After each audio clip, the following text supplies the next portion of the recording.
નમસ્કાર મિત્રો, આઈપીઓ સારથીમાં ફરી એકવાર આપનું સ્વાગત છે. અમારો ઉદ્દેશ્ય તમને આઈપીઓ માર્કેટને સરળતાથી સમજાવવાનો છે. નમસ્કાર. બજારમાં ફરીથી ગરમાગરમ માહોલ છે, કારણ કે એક સાથે એક જ દિવસે ત્રણ આઈપીઓ બંધ થઈ રહ્યા છે. અને આના લીધે રોકાણકારો માટે એક મોટો સવાલ ઊભો થયો છે કે મહેનતથી કમાયેલા પૈસા આખરે ક્યાં રોકવા? તો આજનો મુખ્ય સવાલ એ જ છે, જ્યારે વિકલ્પો આટલા બધા હોય અને મૂડી લિમિટેડ હોય ત્યારે કયો આઈપીઓ પસંદ કરવો?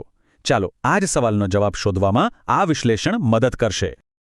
આ મૂંઝવણને ઉકેલવા માટે આપણે સ્ટેપ બાય સ્ટેપ આગળ વધીશું. પહેલાં તો આ 3 આઈપીઓ વિશે જાણીશું, પછી અલગ અલગ પેરામીટર્સ પર એમની સરખામણી કરીશું, લિસ્ટિંગ પર કેટલો ફાયદો થઈ શકે છે એ જોઈશું, અને છેલ્લે એક સ્પષ્ટ રેન્કિંગ આપીશું. તો સૌથી પહેલાં વાત કરીએ રોકાણકારોની આ દ્વિધા વિશે. તો ચાલો મેદાનમાં જે 3 ખેલાડીઓ છે એમનો પરિચય મેળવીએ. આ 3 કંપનીઓ છે: એપેક પ્રીફેબ, જૈન રિસોર્સિસ અને BLS સર્વિસીસ, જેને આપણે સહેલાઈથી સમજવા માટે BMW વેન્ચર્સ કહીશું. આ ત્રણેય વચ્ચે જ અસલી મુકાબલો છે. હવે આવે છે સૌથી મહત્વનો ભાગ. ચાલો એક પછી એક પેરામીટર પર આ ત્રણેયની સરખામણી કરીએ અને જોઈએ કે કોણ કોના પર ભારે પડે છે. પહેલું પેરામીટર છે આઈપીઓનું કદ. જો BMW વેન્ચર્સ માત્ર 231 કરોડ રૂપિયા સાથે સૌથી નાનો આઈપીઓ છે. હવે નાની સાઇઝનો ફાયદો એ કે ડિમાન્ડ જોરદાર રહી શકે, પણ એલોટમેન્ટ મળવું એટલું જ મુશ્કેલ બની જાય છે.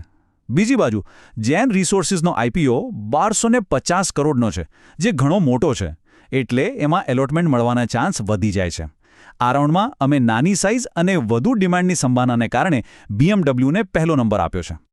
હવે વાત કરીએ ફ્રેશ ઇશ્યુ વિરુદ્ધ ઓફર ફોર સેલ એટલે કે OFSની.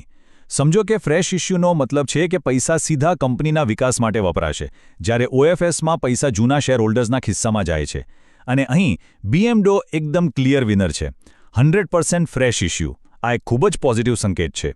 ઇપેકમાં પણ 60% ફ્રેશ ઇશ્યુ છે, જે સારું કહેવાય, પણ જૈનમાં મોટાભાગનો હિસ્સો OFS છે, એટલે કે મોટાભાગના પૈસા કંપનીમાં નહીં પણ પ્રમોટર્સને મળશે.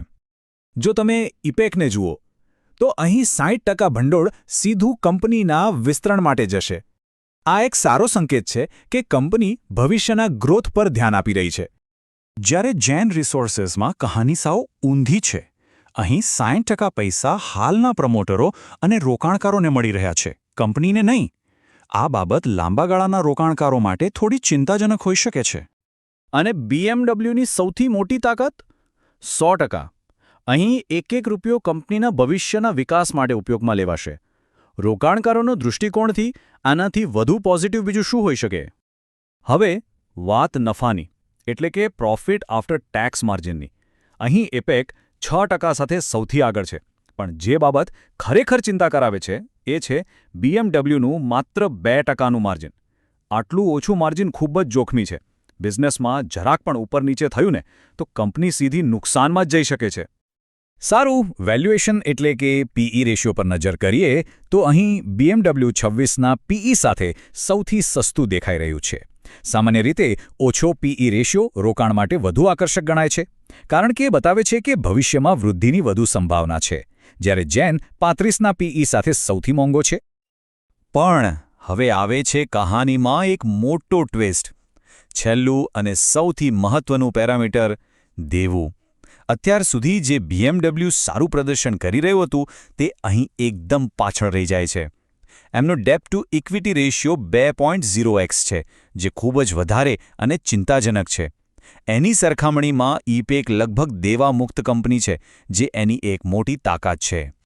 અને હવે બધી કડીઓ જોડાશે. BMWનું જે 2%નું ઓછું પ્રોફિટ માર્જિન હતું ને, એનું મુખ્ય કારણ આ જ છે. આટલું બધું દેવું. કંપની જે કંઈ પણ કમાય છે એનો મોટો ભાગ તો વ્યાજ ચૂકવવામાં જ જતો રહે છે, જે સીધી અસર નફા પર કરે છે. તો આ બધું જોયા પછી હવે એ સવાલ પર આવીએ જેની બધા રાહ જોઈ રહ્યા છે. લિસ્ટિંગના દિવસે કેટલું વળતર મળી શકે છે? બજારની અપેક્ષાઓ જોઈએ તો જૈન રિસોર્સિસમાં 10થી 20%ના સૌથી વધુ લિસ્ટિંગ ગેઇનની સંભાવના દેખાઈ રહી છે. એપેકમાં 8થી 15%ની સારી અપેક્ષા છે, જ્યારે BMWમાં તેના નાના કદને કારણે માત્ર 2થી 8%ના નજીવા ગેઇનની જ આશા છે. તો ચાલો આ સંપૂર્ણ વિશ્લેષણ પછી હવે સમય છે અંતિમ નિર્ણયનો. અમારી રેન્કિંગ શું કહે છે? અમારી પસંદગીમાં નંબર 1 પર છે જેન રિસોર્સિસ, નંબર 2 પર છે ઇપેક પ્રીફેબ અને છેલ્લે નંબર 3 પર અમે BMW વેન્ચર્સને રાખીશું. હવે સવાલ એ છે કે આવું કેમ? કારણ એકદમ સીધું છે. જેન રિસોર્સિસનો આઈપીઓ મોટો હોવાથી એલોટમેન્ટ મળવાની શક્યતા વધુ છે, જે એક મોટો ફાયદો છે. બીજી બાજુ BMW વેન્ચર્સ પર દેવાનો જે ભારે બોજ છે એ તેને એક મોટું જોખમ બનાવે છે, ભલે તેના કેટલાક પાસા શરૂઆતમાં આકર્ષક લાગ્યા હોય. તો હવે જ્યારે બધી માહિતી સામે છે ત્યારે વિચારવા જેવો સવાલ એ છે કે આ જાણકારી કોઈની પણ રોકાણની રણનીતિને કેવી રીતે બદલી શકે છે? શું એલોટમેન્ટની વધુ શક્યતાવાળા આઈપીઓમાં જવું જોઈએ કે પછી ઓછા દેવાવાળી કંપની પસંદ કરવી જોઈએ? આ સવાલ પર વિચાર કરવા જેવો જ છે.